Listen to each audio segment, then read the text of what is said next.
اللہ الرحمن الرحیم۔ میرے کچے پکے آنگن میں خوشحالی سی لہرائی ہے، میرے گھر میں بجلی آئی ہے۔ ضلع سانگڑ سندھ پاکستان کے پسماندہ علاقے کے اندر ان جگہوں میں رہنے والے غربا فقراء مساکین یتیموں بیواؤں کو بے سہارا لوگوں کو جو سولر سسٹم خریدنے کی استطاعت نہیں رکھتے تھے، نہ ہی ان کے پاس بجلی موجود تھی، یہ گرمی اور مچھروں میں بے چینی والی زندگی بسر کر رہے تھے۔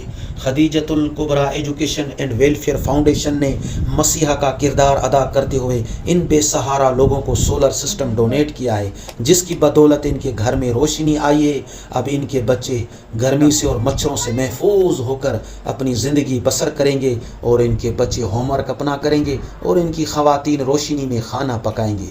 ہم دعا گو ہیں خدیجۃ الکبریٰ ایجوکیشن اینڈ ویلفیئر فاؤنڈیشن کے لیے، اللہ ان کے روزی رزق میں برکت عنایت فرمائے، ان کے آشیانے کو روشن رکھے جنہوں نے غریبوں کے آشیانے کو روشنی دی ہے۔ اللہ تبارک و تعالیٰ ان کے جمیع مرحومین کی بخشش فرمائے اور ان کا شمار اعلیٰ علین میں عطا فرمائے، صلح ثقلین میں عطا فرمائے، آمین۔